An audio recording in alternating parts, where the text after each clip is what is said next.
Hey guys, as I'm feeling a little bit better, I wanted to ramble on about this even more because that's what I do. I'm very repetitive. I will bore you to death and annoy you about the same topic until I'm very clear about my point. and that's just who I am. But I just kind of want to. I have a tendency to stumble over my words. So I just want to maybe clarify some things and stuff like that. And a lot of these are just coming out of like my own insecurities and like things that haven't been said to me, but I've seen said to other people that are really hurtful and not helpful at all. And that's one reason, like some of the things that get said about chronic illnesses and health issues is that if they talk about it when they're on a healthy day or on a good day, the person would be like, whoever they're speaking to will just be like, you're not sick, you're fine right now, you're not in the hospital, you look fine. And the same thing goes with like disabilities and invisible disabilities and stuff like that. And it's just like, well, you don't look sick, you don't look disabled. And that's really frustrating. That's kind of why I wanted to, I just decided when I was sick I was going to talk about it.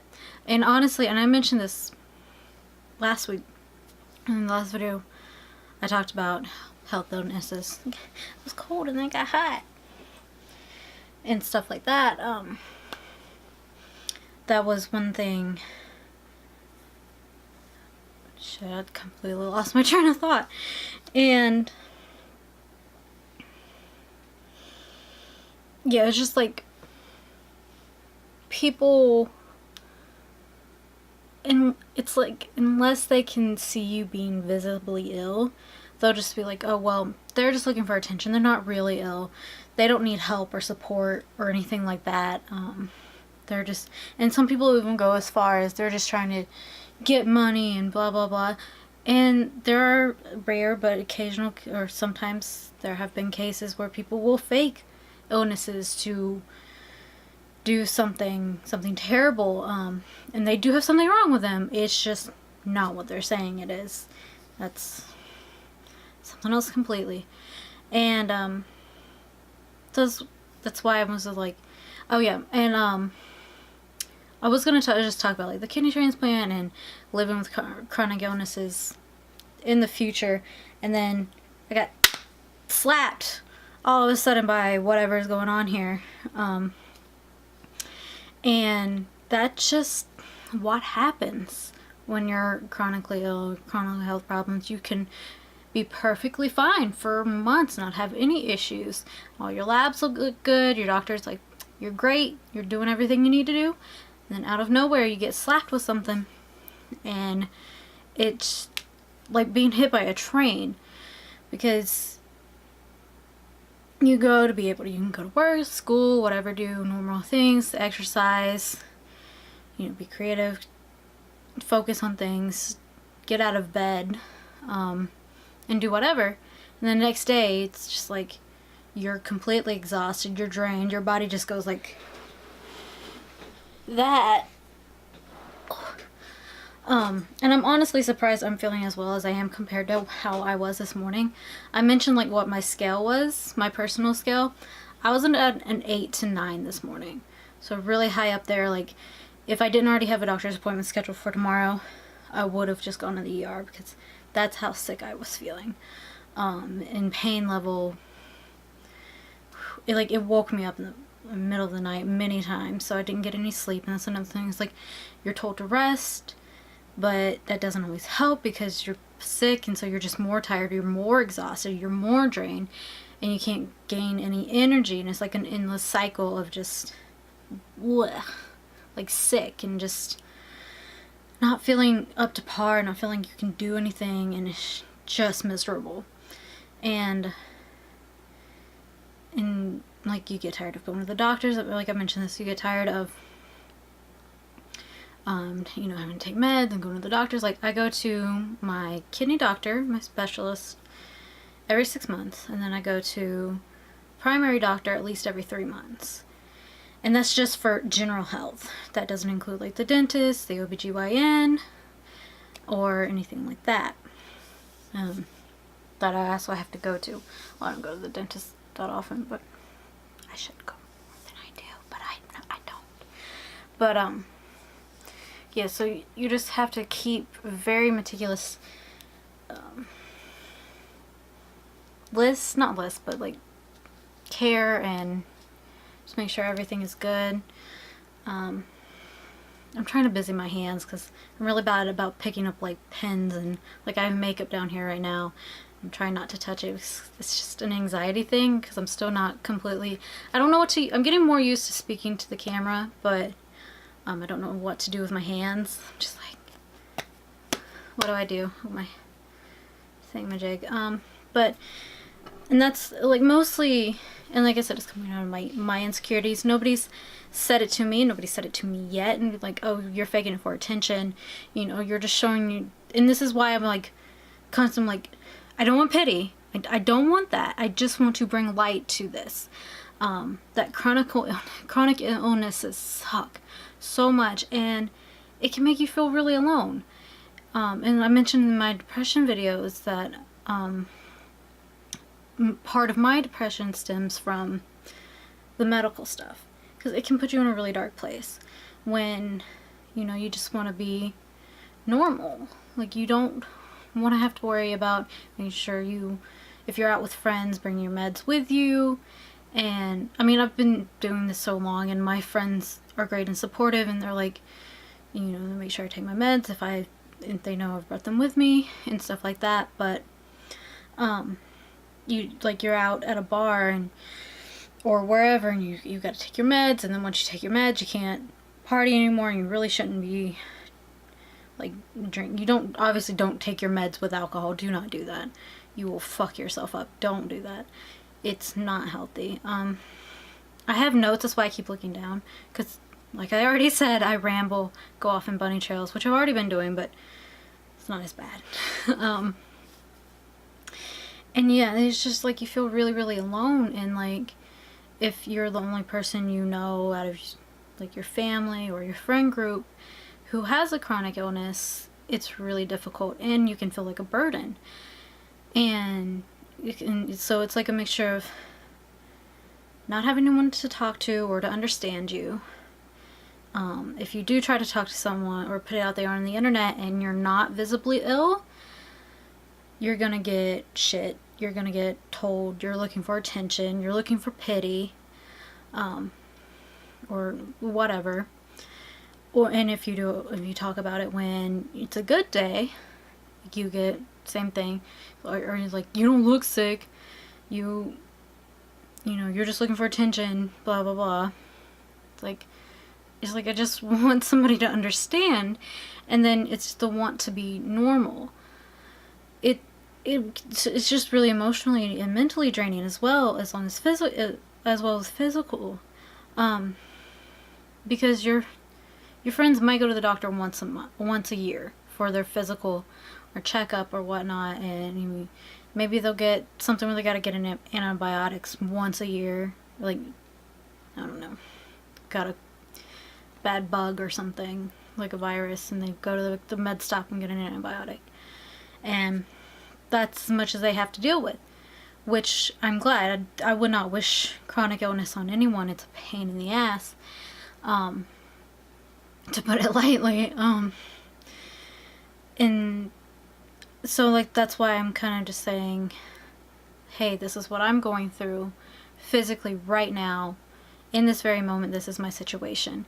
This wasn't expected to happen. I didn't expect to have whatever's going on over here basically exploding, because that's what it feels like. Well, actually it feels like a gumball or a jawbreaker going through a bendy straw. A little bendy straw. And you can't fit a gumball through a straw. So it really, really hurts when it hits like that 8 or 9 pain level. I'm just like, okay. Yeah. And you learn little things like with the pain, and I also get migraines on top of that. So, and even my migraine medicine won't touch this pain. And that's another thing, is like, well, you know, like if it's pain based, which my kidney stuff's not pain based, it's my kidneys failed. and I have to keep the one I have functioning. But this is the thought process, and I think I mentioned this, is gallstones. So similar to kidney stones, I believe, from what I've told. It's like buildup of something. I want to say toxins or acid or anything, because I don't think I don't know if it's that or not. It's just your body's not, because your gallbladder helps with digestion, so it's not able to do its job, and basically being backed up by stones in your gallbladder, and your gallbladder's trying to pass them through the rest of your system, so it hurts. And like, because of where my kidney sits, I showed you, it's like down near my bladder instead of around the back, because my original ones were back here, and this is connected straight to the bladder. Has less. That's why I have to pee like every 20 minutes when I stream, because it's sitting right by my bladder. So as soon as it hits the kidney, it's like 2 minutes and I gotta go. But so those are also trying to push through my kidney, so that's hurting too. Though I don't think it's the stones, just like what's left. I think it's like maybe crystals. I really should have looked this up more, but like I said, I have a doctor's appointment tomorrow, and we'll figure out for sure what it is, and then I can give you more detailed answers and explanations. Because I'm going to keep you updated on this, and that's one thing I'll get to next about consistency. But it's like crystal, I guess, like sand basically going through my kidney, kind of damaging it basically, along with my gallbladder. And yeah, all that. And so there's been blood in my urine, which is not good. And because last week they tested my kidney function and everything was good. It was fine. And then this, and then there's blood in the urine, and I'm just like, oh boy. So it's a lot. And from the people, like my mother had gallstones and my best friend had gallstones, and they both had to get their gallbladders taken out. So if it is gallstones, that's more than likely what's going to happen, and it'll happen within the next week or two. So it's just an outpatient surgery. It's nothing too serious. I think the most common method now is going through the belly button, but having the kidney transplant kind of throws a wrench into everything, because you got to be careful where you maneuver, and you got to make sure you don't hit the kidney and stuff like that. So it's like the game Operation when I have to go into an operation. It's like, don't hit the kidney or it buzzes and you lose, and we don't want that. But in a way, I'm hoping it's something simple as gallstones and just removing a gallbladder. I know that doesn't sound simple, but once you've had a bypass and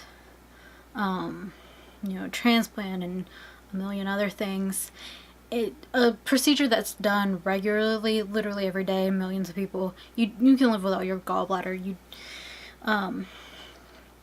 Yeah, I mean, it helps with digestion, and you have to change your diet, but it's not the end of the world. You don't have to get a transplant for it or anything like that. It's a regular surgery, and it's most of the time it's outpatient, where they put you under, and then they do the surgery, they're done, they wake you up, and they make sure you have somebody to drive you home that same day. Sometimes there are complications where you have to keep you overnight just to monitor you and stuff like that, which will probably be my case, just to make sure the kidney's good and nothing happens surgery. Though I've had a few, like when I got my tubes tied, I'll talk about that later. That's not about this, but I'll talk about that. I'm going to do a women's health thing. And stuff like that. And when I had the HPV to get, had a LEEP procedure to get precancerous cells out of my cervix, I was in and out same day. No complications, no problems, all good. And you're really close to the kidney there, because gallbladder's up near your rib cage, kidney's near the bladder. I mean, I have a short torso, but should be fine. But and like, I'm not worried about that. It's just like, if it's not gallstones, then it's something else entirely, and then it's probably, and like, even though the kidney and the gallbladder don't seem connected, it's the fact that, like I mentioned earlier, there's blood in the urine, so something's aggravating and damaging the kidney, and that tends to happen. It seems to be correlating with what's going on up here. It hurts a little right now. It's like a 1.5. It's not that bad. So yeah, there's that, and just kind of clarifying exactly what's going on as far as I know and what the doctors have speculated. And I have an ultrasound tomorrow, and they'll scan my tummy and see what's going on. But if it's not gallbladder or gallstone and bladder issues, then it's an underlying issue, which could be from anything. Could be from my medications, could be something completely that's not even on the radar. So, and that's my worry. I'd rather it be something simple like gallstones. It's annoying that I have yet another organ failing, but because essentially that's what's happening. It's not doing its job. It's not working. It's failing at its job. But that it's annoying and frustrating and it's really painful, but it makes sense. Do the procedure. It's done. I don't have to worry about it ever again. So there's that. And then I want to go back to, like, you know, people just being really rude and hurtful and hateful towards people who are ill, like saying they're seeking attention when they talk about it. It's maybe some are, I'm sure.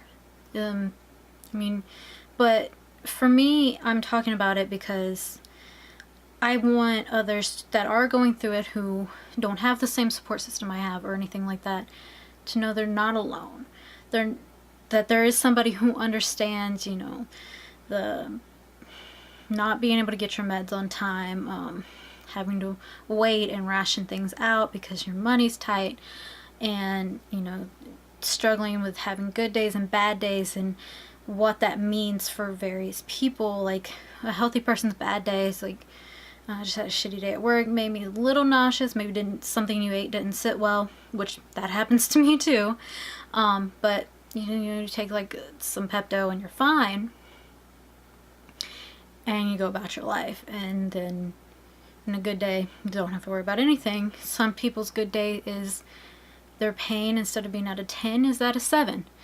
Some people's good days are where they're nauseous but they're not throwing up all day and things like that. And I want people to know, if anyone needs it, it's like there's somebody there for you that understands and will talk to you about it if you want. And I will stand in front of the bullies and be like, no, fuck off. You don't know what's going on. You don't understand what we've been through, what we're going through. And we wouldn't even wish that on you, even though you're being a fucking asshole. And like I said, nobody has said these to me yet, but we all know how the internet works. It's bound to happen at some point. So I'm just kind of nipping that in the bud. Just being like, nah, bitch, that stops here. This is not a pity party. This is not a, hey, look at me, give me attention, you know, views, clickbait, whatever. It's not about that. Like I said, I didn't plan on doing this until a lot later. It was going to be far more structured and stuff like that. And then again, I just got slapped with this shit. So, and like I said, it's just, all of it is so draining and so exhausting. And a lot of times you just have to, like, put it at the back of your brain and be like, I'll take my meds, and I'm normal today. I'm healthy today. It's a good day. I'm just not going to think about it, because, like I said, it can put me in a really dark place. And it's not just, like, the medical bills that stack up that you're like, I have no idea how I'm going to pay this. Like, I could have $100,000 annual job and still be struggling because of all my medical bills and just the cost of medications and doctors, and then that doesn't even include transportation to these places and time and stuff like that, and insurance, like paying for insurance, and then insurance doesn't cover everything. So it's a lot. It's very exhausting, very draining, and it's easy to get into a really dark place just being like, it's like, if I was healthy I wouldn't have to deal with this. It's just like, if I was normal I wouldn't have to deal with this. And like, you can just be like, well, if I don't take my meds then I don't have to worry about this ever again, and you know, stuff like that. And with mine, I just have to remind myself that when I do get in those dark places, which is very rare, thankfully. It's just if it's been a really rough week, like I'm really ill, the bills are piling up, I don't know what to do, and I'm already like hit that depression, and then it just kind of snowballs from there. But like again, I said, I'm thankful that doesn't happen very often. I can say it's happened twice in the last 13 and a half years. So not very often, and the fact that I know exactly what I'm talking about, or timeline wise. And then, but I have to remind myself somebody died to give me this kidney for me to live. Because like if they hadn't, because even if it wasn't that person, somebody else would have. Because my dad was the only person with an income. He had just gotten a new job. He couldn't take the time off to donate his kidney, and being an older kidney, it wouldn't last as long. My sister was too young. I think she was 8.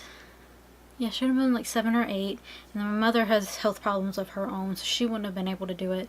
And my uncles are the same age as my dad, or close to the same age as my dad, have health problems of their own. And nobody had like the insurance capabilities or anything like that to be a live donor. It just wasn't in the cards. And so I had to wait on a deceased donor, somebody who had passed away, and they prefer it closer to your age so you get longevity out of the kidney, because it's a lot of times it is like someone died in a car wreck, and things like that. Nothing like damaged the kidneys or whatever, and that's how I got my kidney transplant. And I just have to remind myself, just like, if that person didn't die for you, you would be dead. You would have died at 14, and you wouldn't have graduated high school, you wouldn't have met your best friend, you wouldn't have, gone to Europe with your French class, you wouldn't have gone to undergrad, you wouldn't have gotten your master's degree, you wouldn't have gone to Brazil with that school. Most of my traveling has happened with school and paying it in chunks at a time, or with student loans. It's like you wouldn't have been able to achieve what you have achieved. You wouldn't have made it to 28. Now I'm cold again. If that person hadn't. And I just have to remind myself of that and continuously be grateful for that, and just be like, snap out of it, get it together, it'll be okay. Meds are not that big of a deal. It takes you 2 seconds.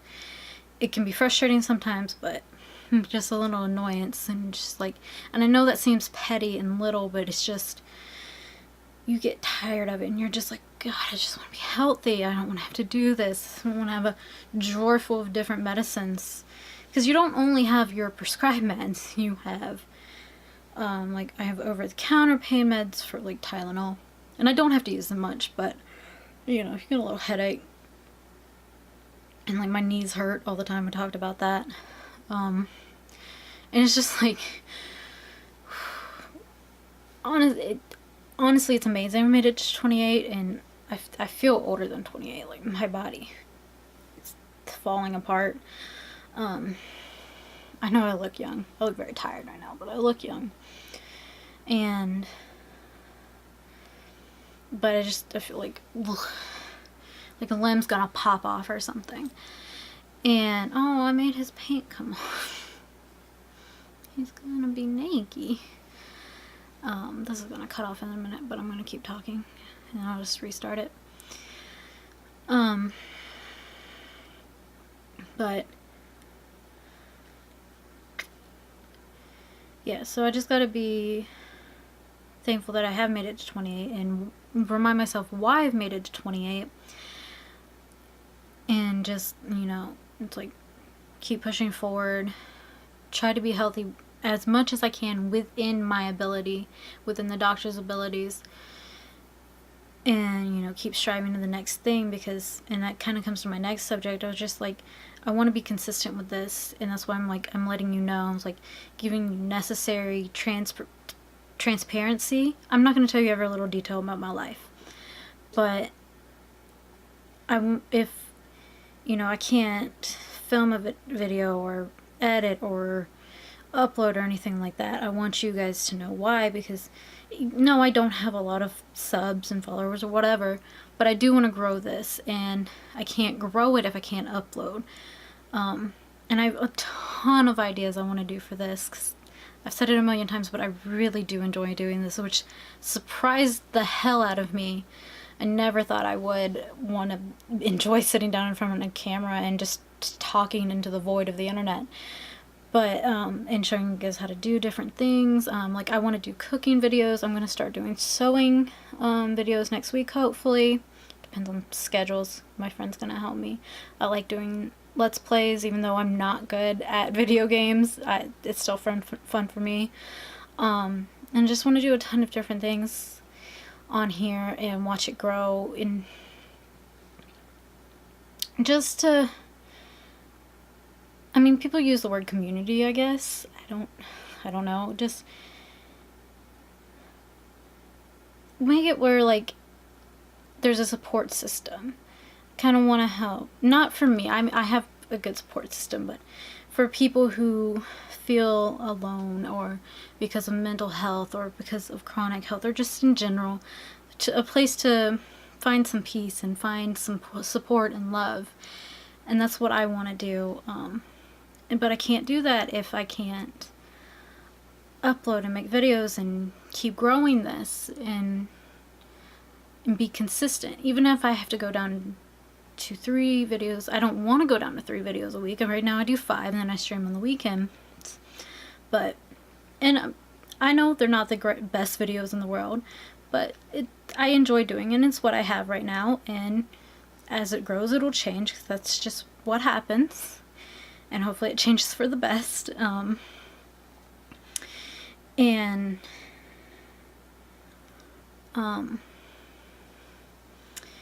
But yeah, like, I can't do it if I'm sick every day. I can't. I mean, I filmed a video on my phone earlier, but they're not gonna be great. Like, it was black and white basically, because I couldn't get up to turn the light on. Even though it was like 8 in the morning. Well, I do have blackout curtains, but yeah.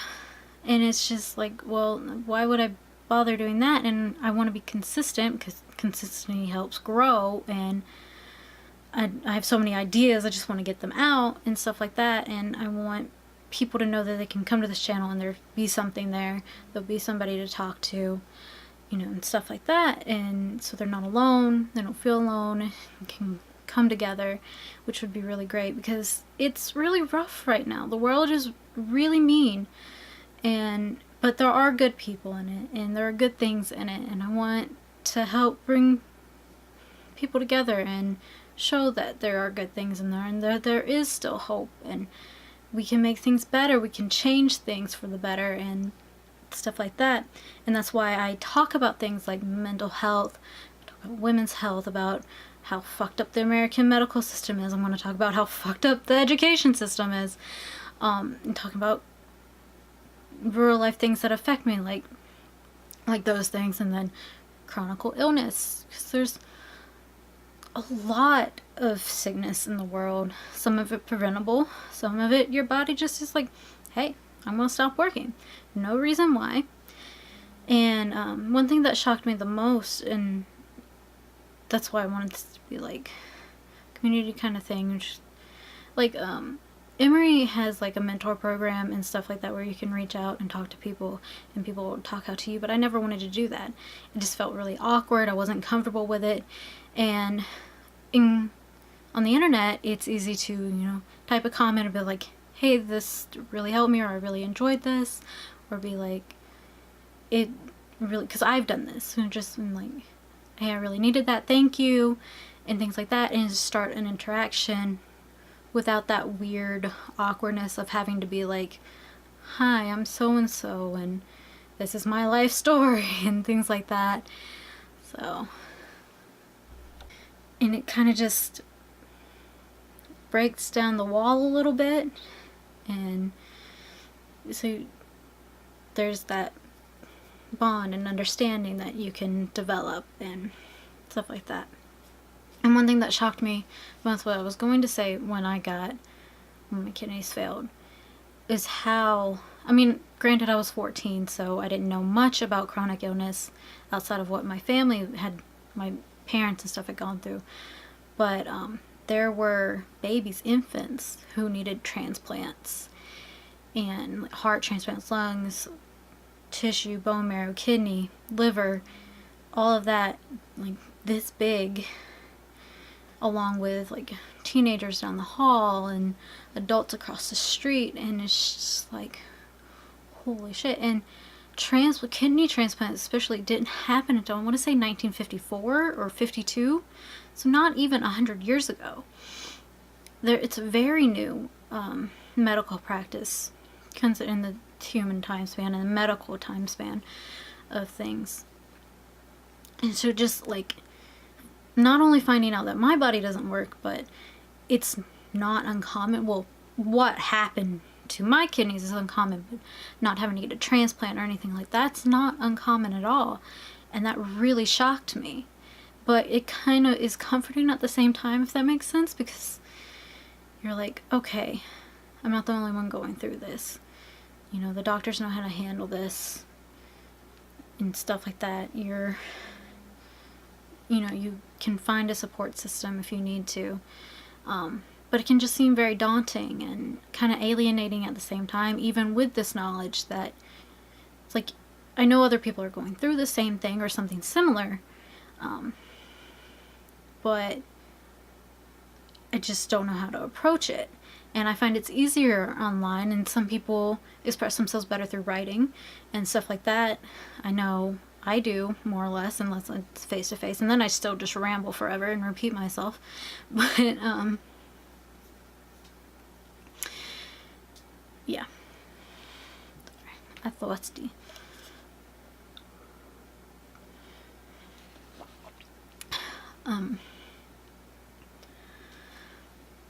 So I do that.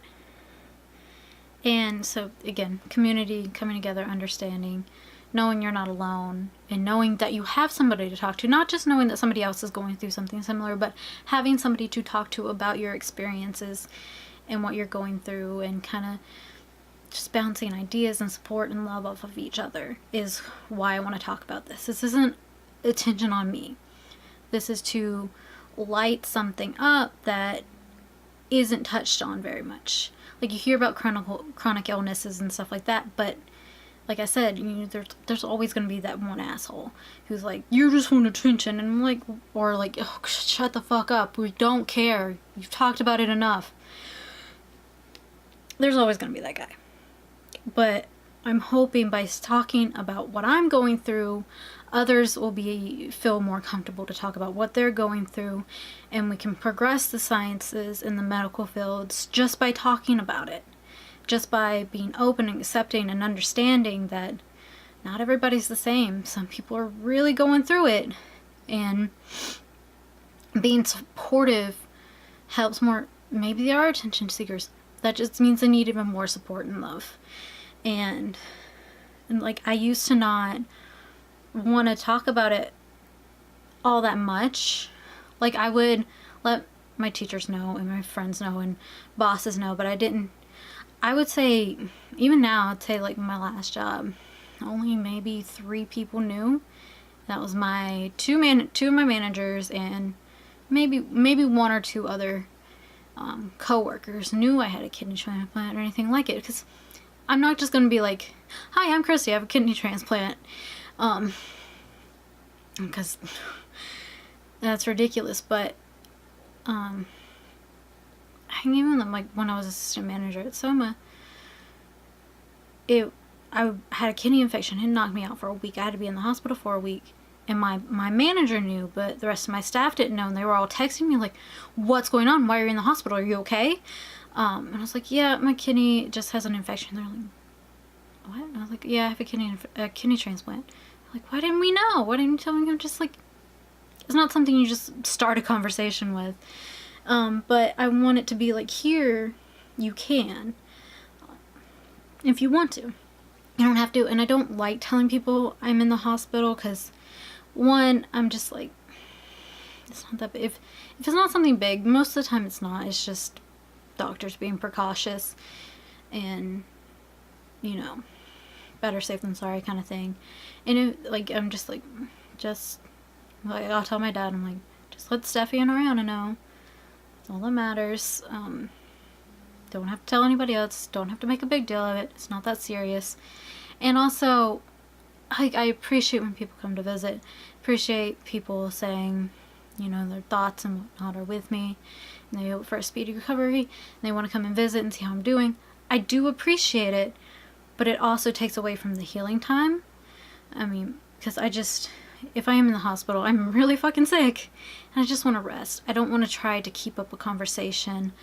I don't, you know, all that stuff. It's a lot. And it's very draining. And it does help. Because love and support always helps. But at the same time, you're just like, love me from a distance. And let me breathe and let me rest and just get better. And then, you know, I'd rather see you over a cup of coffee than hospital bed. And okay, I think I got that list done. Had a lot on my mind. I just want to get in focus. I kind of talked about why now and why I'm talking about it so much, because it's happening right now. It's a lot for me to handle right now. And it went from this pain in my side went to kind of pesky little pain that would just flare up every once in a while to being really bad one day out of like every 4 months to now being once every week. And because it went from being once a month to once a week suddenly. That's why there's so much of it, because there is so much sickness happening. And that's why this is my 3rd video on this. And I'll let you guys know. Might just upload it to like Instagram and Twitter about how the ultrasound goes. If I find anything out, I may have to wait until my doctor's appointment. That's 2 weeks from now to go over it. Though normally, I think I mentioned this, but yeah, I did. Normally in my case, if they see something irregular, go ahead and start taking care of it and set up different appointments and stuff like that. So I should hopefully know something by tomorrow, and I will update you about that. If I have to get the gallbladder taken out, I'll let you guys know about that, because while it is common, it still can be a very scary thing, especially if you've never had a surgery before. And I'm just like, kind of want to walk through it and be like, okay, it's not that bad. It's okay. Just trust your doctors. Trust the anesthesiologist. They know what they're doing. And if they don't, you can sue their asses and get fucking bank. So, always look on the bright side. But, like, I just want to go through that kind of thing and being like, hey, you're not alone. I'm going through this too. If you want to talk about it together, we can, and stuff like that. And again, I'm talking about a lot of the things I'm talking about are not because somebody has said them to me directly. It's either because I have heard these things said, I've seen these things on the internet said, the horrible things like shut the fuck up, we don't care, you're just looking for attention, stuff like that. And a lot of that's my insecurities too, because I don't want to have to, because the sick videos aren't cohesive. And I did kind of think about it, like, oh, maybe it's triggering and stuff like that, but I'm just like, at the same time, it's important to discuss, and because everyone gets sick at some point in their life, even if it's just like a cold or flu or something. And sickness sucks. We all know it sucks. We've all had some sort of sickness, and then some people have more sickness. They have sickness for the rest of their lives that nothing medical science can help fix. They can help it, make it manageable sometimes, but not always, and you just kind of have to take each day as it hits you. So, and I kind of mentioned this, but I also want to use this platform and my voice and to help be a voice of like changing things and getting better health care. And like insulin should not cost how much it does. Like one of my prescriptions for my anti-rejection drugs that keeps my body from rejecting my kidney is like $112 for I want to say a month supply. It may have been 2 weeks, but that's a lot of money. And if you're poor, or you could, even if you make a decent amount of money, you still have car payment, car insurance, mortgage, house insurance, utility bills, groceries, just your day-to-day things, gas, stuff like that. $100, if you're trying to budget from paycheck to paycheck and you get paid twice a month or bi-weekly, that $100 could be your groceries for a week. It could be difference between you getting to work or not. That thing made my hands so gross. You can't see it. Sorry. But I love it. But oh no, it's all yellow and okay. I'll leave it alone now. But that's a lot, and like people have had like I've had to ration out my meds, which you're not supposed to do, because the prescription is what you're supposed to take. People have had to ration out their insulin, which helps production of your pancreas, or helps your pancreas, because that's what causes diabetes, is that not working right, and stuff like that. And I want to start basically a snowball, build up this community, I guess the word I'm looking for, of wanting change for us to have, just to be healthy, just be able to afford our medicines, to be able to afford to go to the doctor, not have to have a pain in your side, a mystery pain in your side for months, but being too worried about going to the doctor because you don't know how you're going to pay the medical bill. And just like changing how this system is, and and then also changing this idea of anybody who even mentions the word chronically ill or sick is just looking for attention, and refocusing and putting it in a good light, being like, there are many people are sick, but they can help and support and love you, and together we can make change for a better future, a better us, healthier us. Is this is not a word, but I just, because even though I don't have a lot of followers now, if this gets shared or retweeted or whatever, somebody else is going to see it, and maybe that person needs it or knows somebody else. And again, things build, and I want good things to build. I want good things to come out of this. I want good things to come out of the topics I talk about. And so even if like my little part can do something to brighten the future, that's more than what I started with. And like that phrase is like, leave the earth better than you came into it. That's my overall goal with anything I do in my life. I want to leave it better than it was when I got here. Yeah, and that pretty much, I think, covers my topics. We talked about the internet trolls and assholes that are always going to be there. You just have to ignore them. I wanted to go ahead and address that now, just because I know eventually someone will say something and be like, honey, we already talked about it. Keep it moving. We're not interested. We're not buying what you're selling. And how like it just affects your whole well-being, being chronically ill. And why now, and why so much of this, and it's not going to stop. I'm not going to magically become better. I'll have good days, obviously, and I'm going to have good days for a long time. And hopefully I do after all this is cleared up. And I may not talk about it until then something else comes up, and maybe nothing else will come up. But again, you just have to take it one day at a time.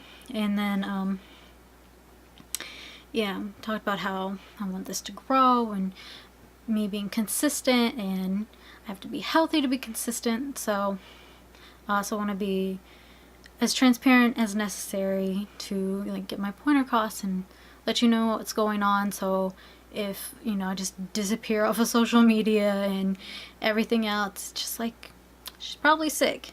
Now, if you hear absolutely nothing from me, I've been kidnapped, and help me out, okay? I got your back, you got my back. I don't leave the house. Who's gonna kidnap me? I'm 4'11", 28-year-old woman with $100,000 in debt. Nobody's kidnapping me. If they do, I mean, pay me the ransom. Like, come on. Anyways, I'm getting silly now. But talked about like my insecurities about the trolls and mental health and how it physically and mentally and emotionally drains you being sick, and that's kind of the overall. And I know I over-explain everything and ramble. It's what I do. Hopefully, I've actually gotten a lot better about it. So hopefully, the more I do this, I can just be clear and concise and to the point and say exactly what I want to say at some point in my life. And then just like wanting change and growth, and not just for the channel and anything like that or social, but for the world and for us as humans in general. And like and being chronically ill is nothing to be ashamed of. You don't, as much as we like to think we control our bodies, we really don't.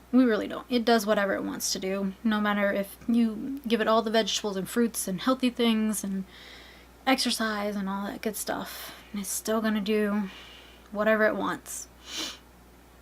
And it's nothing to be ashamed about. And you always have someone to talk to. I'm always here. I got most of the socials. There's a ton, and I don't know how Discord or Reddit work. I'm not down with the kids. I don't know. I barely understand how Twitter works, so but yeah, so if you want somebody to talk to, I answer my comments. I am here. I don't sleep because I'm always sick. I mean, mixed with this sickness, I have insomnia, so you mix that with pain and sick, you get maybe an hour or two of sleep like I did last night. I honestly don't know how I'm awake now.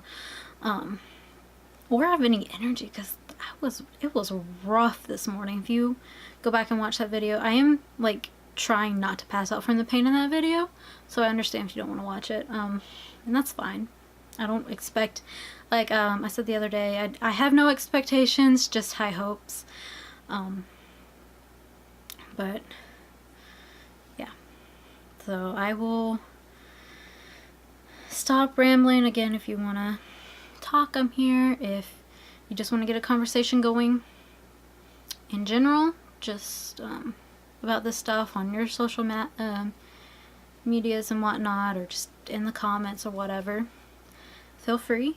You know, again, I want this to be love and support, and I want trolls and haters and anyone negative to be like, you're not welcome here, to know they're not welcome here, and they can just see themselves out. The door is that way. So I will talk to you, lovelies lady. I need to go to bed. I will talk to you, beautiful, beautiful babes, tomorrow, I guess. So I'll let you guys know what happens with the whole stomach thing, whatever's going on. Hopefully we find something out. And if you are feeling ill, hope you start feeling better, even if it's just a cold or the flu or just something normal, a normal sickness. I hope you start feeling better. If you're already feeling good, I hope you continue to feel good.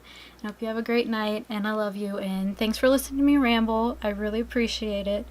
And I won't stop rambling. But I love you guys, and I hope you have a great night. Bye.